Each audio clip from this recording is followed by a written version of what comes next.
মুখ্যমন্ত্রী মমতা বন্দ্যোপাধ্যায় যুবসাথী স্কিম চালু করেছেন বেকার ছেলেদের জন্য। তো অনেকের কাছে প্রশ্ন হচ্ছে মেয়েরা এই টাকাটা পাবে কিনা, এবং এই ফর্মটা কবে থেকে ফিল আপ করা শুরু হবে, কোথায় জমা দিতে হবে এবং কতদিন পর্যন্ত তারা টাকা পাবে, আর ফর্মটা ফিল আপ করতে কী কী ডকুমেন্টস লাগবে, আজকে সবটা আলোচনা করব এই ভিডিওর মাধ্যমে। তোমরা প্লিজ চ্যানেলটাকে সাবস্ক্রাইব করে দাও, ভিডিওটাতে একটা লাইক দাও, কারণ একটা লাইক কিন্তু ভিডিও বানানোর উৎসাহ বাড়ায় বন্ধুরা। তো আজকে চলো ভিডিওটা স্টার্ট করি। দেখো, গোটা বাংলার ফেভারিট টপিক হয়ে গিয়েছে যুবসাথী। আর কিছুদিন আগেই মুখ্যমন্ত্রী মমতা বন্দ্যোপাধ্যায় লক্ষ্মীর ভাণ্ডারে ভাতা বাড়িয়ে দিয়েছেন 500 টাকা করে। অলরেডি তারা সেই টাকাটা পেয়েও যাচ্ছেন, মানে ব্যাংকে টাকাটা ঢুকতে শুরু করে দিয়েছে অনেকের। আর এই স্কিমে বেকার যুবক যুবতীদের জন্য অর্থ সাহায্য করা হবে, সেটা হচ্ছে যুবসাথী প্রকল্প। 1500 টাকা করে মিলবে, এবং এই প্রকল্পটি শুরু হচ্ছে কবে থেকে না, 1 এপ্রিল থেকে। শোনা গিয়েছিল এটা আগস্ট থেকে চালু করা হবে, কিন্তু এটা 1 এপ্রিল থেকে চালু করে দেওয়া হচ্ছে। এবারে সেই মতো 2026 সালে 294টি বিধানসভা কেন্দ্রে 294টি ক্যাম্প শুরু হচ্ছে। এখন প্রশ্ন হলো কী কী ডকুমেন্টস লাগবে এই স্কিমে টাকা পেতে চাইলে। গোটা বাংলার এই যে favourite of the topic Yuvasathi 1500 টাকা করে মিলবে, সে আবেদনপত্র জমা করতে গেলে কী কী আবেদনপত্র জমা দিতে হবে।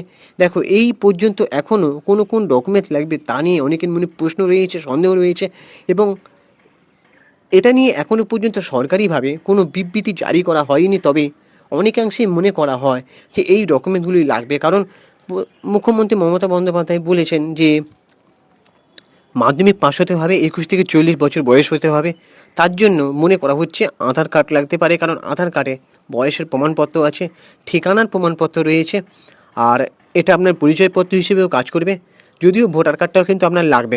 মাধ্যমিকের অ্যাডমিট কার্ড লাগবে, এটি বয়সের প্রমাণপত্র হিসেবে কাজ করবে, প্লাস আপনার যে মাধ্যমিক যোগ্যতা সেটাও প্রমাণ করবে কিন্তু। সো তারপরে লাগবে হচ্ছে মাধ্যমিক বা সমতুল কোনো পরীক্ষা পাস করার রেজাল্ট এবং সার্টিফিকেট, যোগ্যতা। ব্যাংকের পাসবুক লাগবে, কারণ ব্যাংকের পাসবুক না দিলে তো তোমার অ্যাকাউন্টে টাকাটা কোথায় ঢুকবে, তোমার কোন অ্যাকাউন্টে টাকাটা ঢুকবে। সাম্প্রতিক একটা ফটো লাগবে, কারণ ফটো অফিসিয়াল কাজে যে কোনো কাজে লাগে, সেজন্য ফটো আপনার মাস্ট লাগবে। এইসব নথিগুলো জোগাড় করে নাও, তারপরেই যাও ক্যাম্পে। তো সরকারিভাবে তো কোনো বলা হয়নি, তো এই সব নথিগুলো আগে থেকে জোগাড় করে নিয়েই যাওয়া উচিত, কারণ বারবার ফিরে আসতে যাতে না হয়। এবারে কোন বয়সীরা পাবেন, 21 থেকে 40 বছর বয়স পর্যন্ত যে কোনো মাধ্যমিক পাস বেকার মানুষ এই প্রকল্পে আবেদন করতে পারবেন। আপনার এই স্কিমে পাবেন টাকা, স্কলারশিপ পেলেও পাবেন। প্রথমে ভাবা হয়েছিল অন্য কোনো সরকারি সাহায্য বা স্কলারশিপ পেলে এই স্কিমে অ্যাপ্লাই করা যাবে না, যদিও ধারণাটা উড়িয়ে দিয়েছেন মুখ্যমন্ত্রী মমতা বন্দ্যোপাধ্যায়। তিনি জানিয়েছেন যে স্কলারশিপের সঙ্গে এই স্কিমের কোনো বিরোধ নেই, এবং যারা অন্য কোনো সরকারি স্কিমের টাকা পান তারা এটা পাবেন না। কতদিন পাওয়া যাবে, প্রথমে 5 বছরের জন্য মিলবে এই টাকা 1500 টাকা করে। তবে 5 বছর পর যদি চাকরি না পান তাহলে আবার স্কিমটা রিনিউ হবে, অর্থাৎ টাকা পেতে থাকবেন। যদিও চাকরি পেয়ে গেলে এই ভাতাটা কিন্তু বন্ধ হয়ে যাবে। তো এবার অনেকেই মনে করেছিলেন যে এই স্কিমে শুধুমাত্র পুরুষরাই হয়তো টাকা পাবেন, যদিও বিষয়টা তেমন নয়, মহিলারাও পাবেন। তবে লক্ষ্মীর ভাণ্ডার যদি পান তাহলে কিন্তু এই টাকা পাবেন না। তো উনি বলেছিলেন যে অন্য কোনো যদি স্কলারশিপ পেয়ে থাকেন তাহলে এই টাকাটা তারা পাবেন, কিন্তু লক্ষ্মীর ভাণ্ডার যারা পাচ্ছে তাদের জন্য এই টাকাটা পাওয়া উচিত ছিল। তো এটা বেকার ছেলেদের জন্য, যারা পাচ্ছিল না এতদিন তাদের জন্য, তো এইটা আগে থেকেই তো চালু করে দেওয়া উচিত ছিল, তাই না? উনি কিন্তু প্রতিবন্ধী ভাতা এখনও বাড়াননি। তো প্রতিবন্ধীরা মানে হাহুতাশ করছে তারা কেন পাবে না, তারা এই যুবসাথী প্রকল্পে আবেদন করবে, আর কে করবে।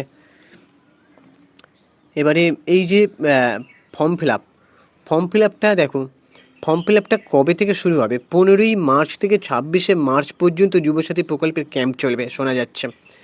তো এবারে 10টা থেকে 5টা পর্যন্ত ক্যাম্প হবে। এই ক্যাম্প প্রতিদিন চলবে, শুধু ছুটির দিন বাদে। অনলাইন আবেদন, সার্ভার সমস্যা, জটিলতা এড়াতে শুধুমাত্র অফলাইন ক্যাম্পই করছেন। আর রাজ্যের 294টি বিধানসভা কেন্দ্রের প্রতিটিতে এই বিশেষ ক্যাম্প বসানো হবে। তো এই হচ্ছে ব্যাপার। তার 1 এপ্রিল থেকে চালু করে দেওয়া হবে। তোমাদের প্রত্যেকটা খুঁটিনাটি আমি জানিয়ে দিলাম। এবারে কারা কারা মনে হলো যে এই ইনফরমেশানটা আমি ভিডিও বানিয়ে দিলাম, তোমাদের কারা কারা উপকার হয়েছে, তোমাদের আরও কার কী মতামত, অবশ্যই কমেন্ট করে মতামত জানিও। চ্যানেলটাকে সাবস্ক্রাইব করে দাও, ভিডিওটাতে একটা লাইক দাও। একটা লাইক কিন্তু ভিডিও বানানোর উৎসাহ বাড়ায় বন্ধু। আর আমি চিঙ্কি বাবু 2531 এই আমি ইনস্টাগ্রামে রয়েছি, তোমরা ফলো করে দাও। টাটা, দেখা হচ্ছে পরের ভিডিওতে। সবাই ভালো থাকো, সুস্থ থাকো, টাটা।